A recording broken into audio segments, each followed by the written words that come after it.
नमस्कार, स्वागत करता हूँ आपका अपने यूट्यूब चैनल टीचिंग अड्डा 2.0 पर। आप सभी के लिए एक और नया सेशन आज 20 क्वेश्चन का जो है सेशन लेकर आए हैं। पहला क्वेश्चन आपके स्क्रीन पे आ रहा है। बाल मनोविज्ञान co dot dot dot dot सिद्धांत प्रारंभ के 4 से 5 वर्षों के अनुभवों पर आधारित होता है। मनोविश्लेषणात्मक, व्यवहारात्मक, क्रांति, अवस्था समूह, संज्ञानात्मक। तो ये आपके 4 विकल्प हैं। इसमें जो आपका सही है क्या? मनोविश्लेषणात्मक। तो मनोविश्लेषणात्मक की बात करेंगे तो मनोविश्लेषणात्मक संप्रदाय के जनक आपके कौन हैं? फ्रायड महोदय हैं। और 4 से 5 वर्ष की वो अवस्था होती है जो बालकों में कह लीजिए ओडिपस और इलेक्ट्रा ग्रंथों की क्या होती है? उत्पत्ति होती है। ओडिपस जो ग्रंथ होती है वो बालकों में होती है। इलेक्ट्रा ग्रंथ जो होती है वो बालिकाओं में होती है। और ओडिपस में मातृ प्रेम और पितृ विरोधी होती है। इलेक्ट्रा में पितृ प्रेम और कह लीजिए कि इलेक्ट्रा में पितृ प्रेम और कह लीजिए मातृ विरोधी देखने को मिलती है। अगला क्वेश्चन आपके स्क्रीन पे आ रहा है। मूर्त संक्रियात्मक अवस्था जन्म से 24 माह, 2 से 7 वर्ष, 7 से 11 वर्ष, 11 से अधिक। तो ये मूर्त संक्रियात्मक अवस्था ये जीन पियाजे के संज्ञानात्मक विकास से संबंधित है। जीन पियाजे एक संज्ञानात्मक मनोवैज्ञानिक थे जिन्होंने संज्ञानात्मक विकास की 4 अवस्थाओं का जिक्र किया था, जिसमें संवेदी पेशीय गामक अवस्था जो जन्म से लेकर 2 वर्ष तक चलती है, और उसके बाद पूर्व संक्रियात्मक अवस्था 2 से लेकर 7 वर्ष तक चलती है, और मूर्त संक्रियात्मक अवस्था जो 7 से लेकर 11 वर्ष तक चलती है, और अमूर्त संक्रियात्मक अवस्था या औपचारिक संक्रियात्मक अवस्था जो 11 से अधिक होती है। जीन पियाजे के अनुसार बालक जो है जन्मजात सक्रिय होता है, बच्चा अपने ज्ञान का निर्माण स्वयं करता है, ऐसा मानना था आपके जीन पियाजे महोदय का। तीसरा क्वेश्चन आपके स्क्रीन पे आ रहा है। निम्नलिखित में से कौन सा बच्चों हेतु ब्लेसर बुद्धि मापनी का निष्पादन मापनी है? अर्थात कहने का मतलब ये आपका अंकगणितीय है, सदृश समानता है, शाब्दिक तर्क है, चित्रपूर्ति है। बैचलर की बात करें तो बैचलर बुद्धि परीक्षण से संबंधित है जिन्होंने चित्रपूर्ति के लिए बनाया था। बात करें बैचलर की तो प्रसिद्ध मनोवैज्ञानिक डॉक्टर डेविस बैचलर ने 1939 ईस्वी में अमेरिका के न्यूयॉर्क शहर में स्थित बैचली अस्पताल के वयस्क तथा बच्चों हेतु अलग अलग परीक्षण का निर्माण किया था। यह परीक्षण जो है इनका 16 से लेके जो है 60 वर्ष के बच्चों के लिए उपयुक्त था।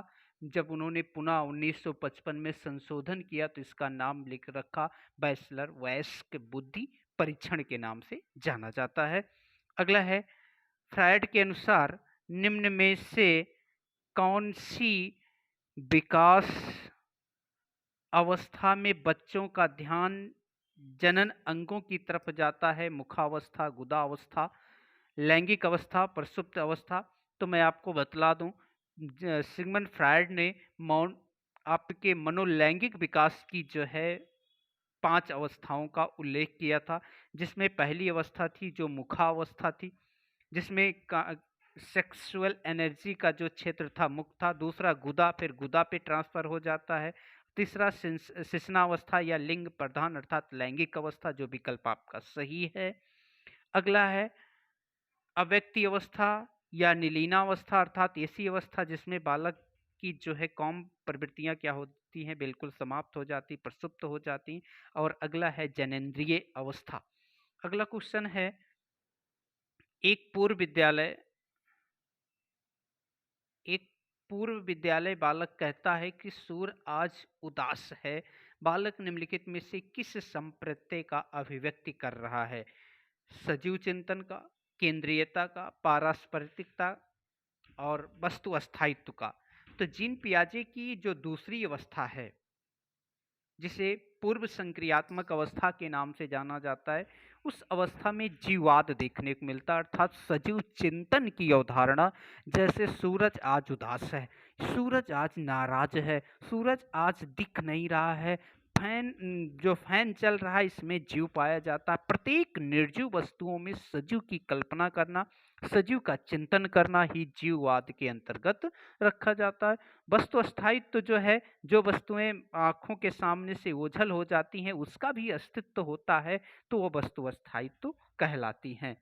अगला क्वेश्चन है, किसको प्रशिक्षण द्वारा व्यवहार में संशोधन की प्रक्रिया माना जाता है? शिक्षण को, अधिगम को, अभिप्रेरणा को, निर्देशन को? अर्थात प्रशिक्षण द्वारा व्यवहार में संशोधन की प्रक्रिया क्या कहलाएगी? तो आपका आंसर याद रखना, प्रशिक्षण की बात करेंगे, अभ्यास की बात करेंगे, तो इनके द्वारा यदि परिवर्तन हो रहा है किसमें, व्यवहार में, तो क्या कहलाएगा? अधिगम कहलाएगा। ठीक, क्या कहलाएगा? अधिगम। अधिगम में व्यवहार में जो संशोधन होता है वो अपेक्षाकृत होता है, अर्थात व्यवहार में क्या होगा, परिवर्तन होगा। चाहे वो प्रशिक्षण दिया जाएगा, चाहे वो अभ्यास कराएंगे, किसी भी तरीके से। अर्थात कहने का मतलब कि जिसको हम अर्जित करते हैं वो सारी क्रियाएं अधिगम के अंतर्गत सम्मिलित की जाती हैं। अगला क्वेश्चन आपका, किशोरों को नहीं दिया जाना चाहिए, अर्थात किशोरों को नहीं दिया जाना चाहिए, क्या नहीं दिया जाना चाहिए? अभिप्रेरणा, सहानुभूति, लालच, जिम्मेदारियां उठाने का अवसर। याद रखना, किसी भी किशोर के लिए जो सबसे महत्वपूर्ण होता है कि बालक, इस अवस्था में बालक न तो, किशोर जो है न तो बालक होता है न तो प्रौढ़ होता है, अर्थात मध्य की अवस्था में होता है। इसको मोटिवेट करना चाहिए, इसके प्रति सहानुभूति होनी चाहिए, जिम्मेदारियां उठाने का अवसर देना चाहिए, ताकि किशोर अपनी जिम्मेदारियों का निर्वाह कर सके और उसमें परिपक्वता जो दिखाई दे रही है वो स्पष्ट रूप से जो है दिखना चाहिए, जो परिपक्वता उसके अंदर आ रही है, शारीरिक और मानसिक जो परिवर्तन दिख रहे हैं। लेकिन लालच नहीं देना चाहिए, यदि आप लालच देंगे तो किशोर बिगड़ जाएगा। इसी कारण जितने भी आतंकवादी होते हैं उनकी एज किशोरावस्था के बालकों की ही होती है। अगला, एक शिक्षक विद्यार्थियों के मानसिक विकास का ज्ञान प्राप्त करके उसकी योजना नहीं बना सकता है, वह क्या है? अर्थात उसका मानसिक विकास, अर्थात मेंटल डेवलपमेंट का ज्ञान प्राप्त करके कौन सी योजना नहीं बना सकता है? पाठ्यक्रम का, शिक्षण विधि का, विषय वस्तु का चयन करना, या शारीरिक विकास का? तो याद रखना, फिजिकल डेवलपमेंट जो होता है ये इसका मानसिक से नहीं कि मानसिक विकास हुआ तो फिजिकल डेवलपमेंट, क्योंकि जब आप किसी भी विद्यालय का कोई भी पाठ्यक्रम बना रहे हैं, कोई भी सिलेबस निर्धारित कर रहे हैं और कोई भी टीचिंग मेथड का प्रयोग कर रहे हैं, कोई भी विषय वस्तु, कोई भी कंटेंट का प्रयोग कर रहे हैं, तो स्वाभाविक है बालक के मानसिक स्तर के आधार पर ही करते हैं। ये एक अच्छे मनोवैज्ञानिक शिक्षक का जो है लक्षण होता है, एक अच्छे शिक्षण की विशेषता होती है।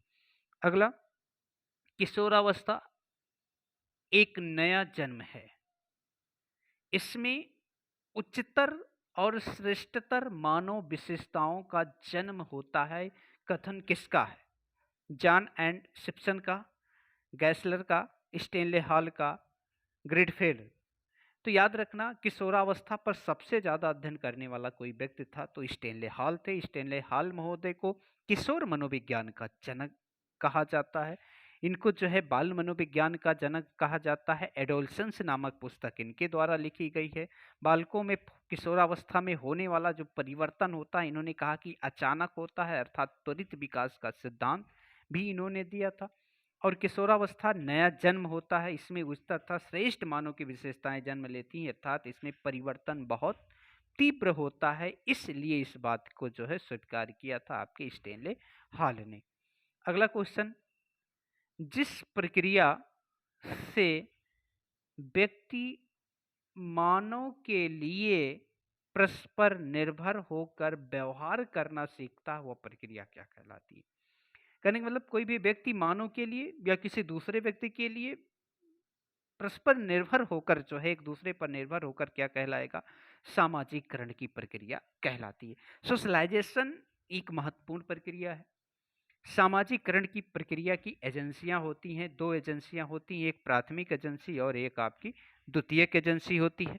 प्राथमिक एजेंसी में परिवार और द्वितीयक एजेंसी में आपके कह लीजिए कि बाहरी इन्वायरमेंट के सभी तत्व, विद्यालय और पुस्तकालय, समाज शामिल होते हैं। और यदि कहा जाएगा कि बच्चे का सोशलाइजेशन सबसे बेहतर कहाँ होता है, तो खेल के मैदान में होता है, क्योंकि इसमें सहयोग और एक दूसरे पर निर्भरता जो है क्या होती, बढ़ जाती है। अगला क्वेश्चन है आपके स्क्रीन पे आ रहा है, क्वेश्चन नंबर 11। किशोरों का संवेग के नियंत्रण का सबसे अच्छा उपाय यहाँ होना चाहिए। उपाय निम्नलिखित में से कौन सा है? युक्तिकरण, प्रेक्षण, संशोधन या दमन। अब याद रखिएगा, ये आपके किससे संबंधित है? तो ये आपके समायोजन से संबंधित है। युक्तिकरण या इसमें दिया गया प्रेक्षण। प्रेक्षण का मतलब होता है कि जब हम अपनी बातों का, अपनी कमियों का किसी दूसरे व्यक्ति के ऊपर क्या करते हैं, आरोपण करते हैं, वो क्या कहलाता है? प्रेक्षण कहलाता है। युक्तिकरण की बात करते हैं। युक्तिकरण का मतलब होता है कि इस विधि में प्राणी अपनी असफलता के वास्तविक कारणों को छिपा लेता है। वास्तविक कारणों को क्या करता है? छिपा लेता है। जैसे कहा जाता है कि यदि अपनी पसंद की लड़की से शादी नहीं होती है तो इसमें कहा जाता है कि नॉर्मली इसमें तेरा घाटा मेरा कुछ ना जाता। अगला, किस आयु वर्ग में, आयु काल में मानसिक विकास अपनी उच्चतम सीमा पर पहुंच जाता है? 10 से 15, 10 से 20, 20 से 25, 5 से 10 वर्ष। अर्थात कहने का मतलब वो अवस्था जहां बच्चा टीन एज में होता है, किशोरावस्था में होता है। यदि बच्चा किशोरावस्था में होगा तो स्वाभाविक है उसका मानसिक विकास सबसे उच्चतम सीमा पर होगा। तो 10 से 20 वर्ष जो होता है बच्चे का मानसिक विकास सबसे बेहतर होता है। यदि हम किशोरावस्था की स्टार्टिंग की बात करें तो याद रखना, जो बाल्यावस्था पूर्ण हो जाती है 10 वर्ष में बालिकाओं का, 12 वर्ष में बालक का। अर्थात कहने का मतलब जो शारीरिक और मानसिक डेवलपमेंट बालक और बालिका के अंतर देखने को मिलते हैं 2 साल होते हैं। बालिकाओं का डेवलपमेंट तेज होता है बालक की अपेक्षा। अगला क्वेश्चन है, वृद्धि और विकास का मुख्य सिद्धांत है कौन सा? तत्परता का सिद्धांत, एकता का सिद्धांत, व्यक्तिक अंतर का सिद्धांत, इनमें से सभी। याद रखना, तत्परता का सिद्धांत की बात करें तो ये सीखने का एक प्रमुख सिद्धांत है जो थॉर्नडाइक ने दिया था। एकता का सिद्धांत ये सामाजिकता का सिद्धांत है, लेकिन व्यक्तिक अंतर का सिद्धांत था, व्यक्तिक भिन्नता का सिद्धांत, ये आपके वृद्धि एवं विकास से संबंधित है।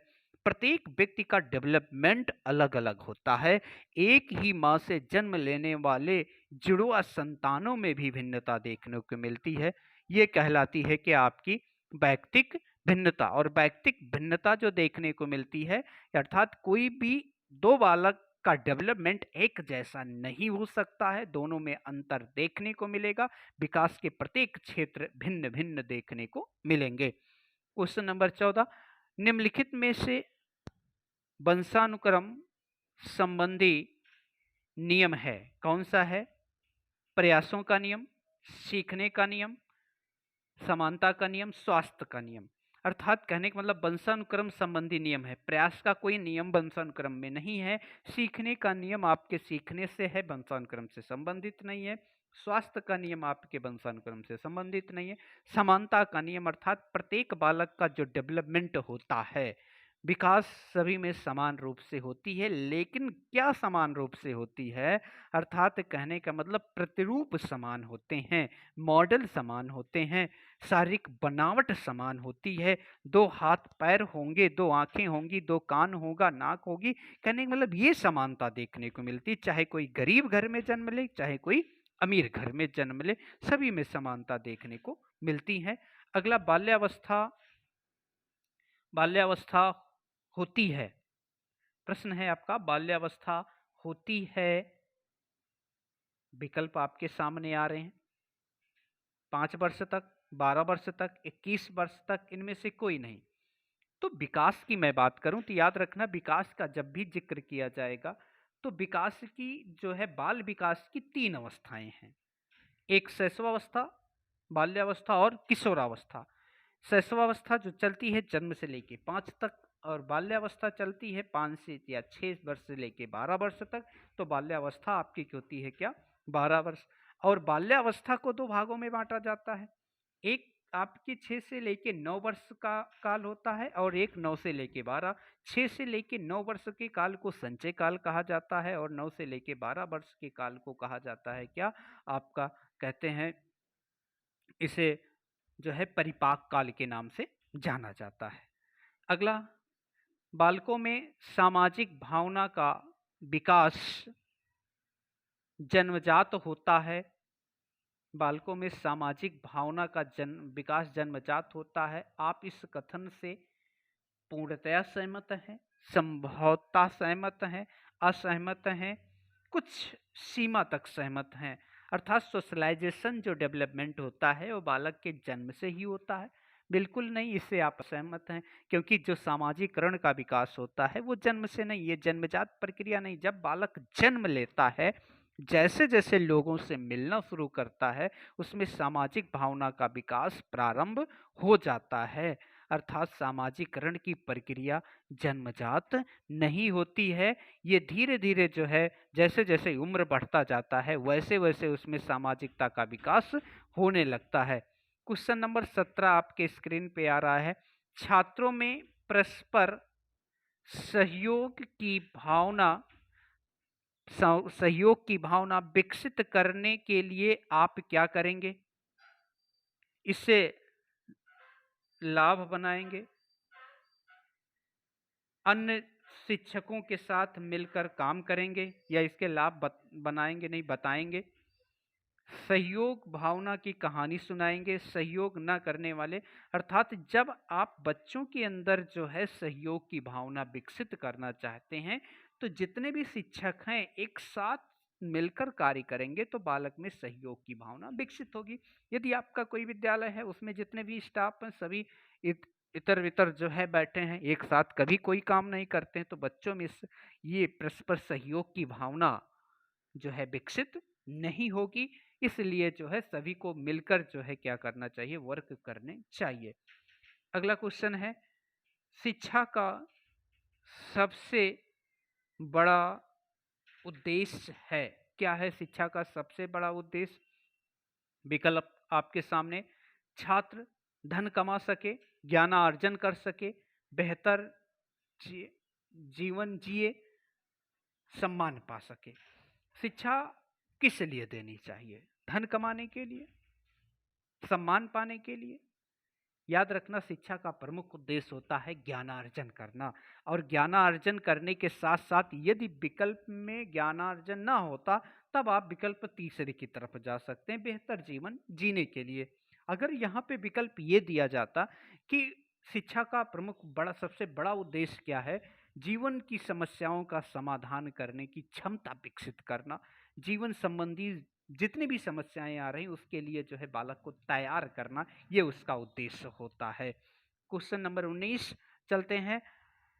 छात्र उन शिक्षकों को पसंद करते हैं, छात्र उन शिक्षकों को पसंद करते हैं जो क्या करेंगे, समस्याएं सुनता है, नाराज नहीं होता है, समय का पाबंद होता है, सुंदर होता है। कल्पना करिए कि आप एक स्टूडेंट हैं, आप कैसे टीचर को लाइक करेंगे? किस टीचर को लाइक करेंगे? जो बहुत अधिक सुंदर होगा, समय का बड़ा पाबंद होगा, नाराज आप पे कभी नहीं होगा। याद रखना, ऐसे शिक्षक जो आपकी जो जितनी भी समस्याएं आ रही उस समस्याओं को सुनने के लिए वो क्या हो जाए, तैयार हो जाए, ऐसे शिक्षक को बालक अधिक पसंद करते हैं, क्योंकि प्रत्येक शिक्षक का ये दायित्व होता है छात्र की आने वाली समस्याओं का समाधान कर सके। पहले तो उस समस्या के कारण को जानना और जानने के बाद उसका समाधान करने की क्षमता उसमें विकसित होनी चाहिए। ऐसे शिक्षक जो है प्रत्येक बालक के आइडियल होते हैं। अगला क्वेश्चन है, लास्ट क्वेश्चन आपके स्क्रीन पे आ रहा है। कक्षा में अध्यापक को अधिक प्रश्न पूछने चाहिए, क्योंकि प्रधानाचार्य प्रसन्न होंगे, कक्षा में अनुशासन रहता है, छात्रों को अभिव्यक्ति का अवसर मिलता है, शिक्षकों को अभिव्यक्ति का अवसर मिलता है। अर्थात जब आप बालक से प्रश्न पूछेंगे तो बालक उसका उत्तर देगा, तो अभिव्यक्ति का विकास किस में होगा, बालक का। अर्थात उसे एक अवसर मिल जाता है अपनी बात को कहने का, और एक तरीका पता होता है कि अपनी बात को कैसे कहा जाए। इसलिए प्रश्न अधिक पूछने चाहिए। यदि ये ना होता तो कक्षा में अगर शोर अधिक मच रहा है, अनुशासन कम है, तो स्वाभाविक है आप प्रश्न पूछ सकते हैं अनुशासन बनाए रखने के लिए। ये था आपका 20 क्वेश्चन। आशा करते हैं आपको प्रश्न समझ में आया होगा, पसंद आया होगा। कमेंट बॉक्स में कमेंट करिएगा। जो नए होंगे चैनल को सब्सक्राइब कर दीजिएगा, बेल आइकन जरूर दबाइएगा ताकि नोटिफिकेशन आपको सबसे पहले मिले। फिर मिलते हैं नई क्लास में नई ऊर्जा के साथ, एक और क्लास जो आपके लिए इम्पोर्टेंट होगी। तो तब तक आप मेरे साथ इतने समय तक बने रहे, आप सभी को मेरे साथ बने रहने के लिए बहुत बहुत धन्यवाद। फिर मिलते हैं अगली क्लास में। नमस्कार, जय हिंद, वंदे मातरम।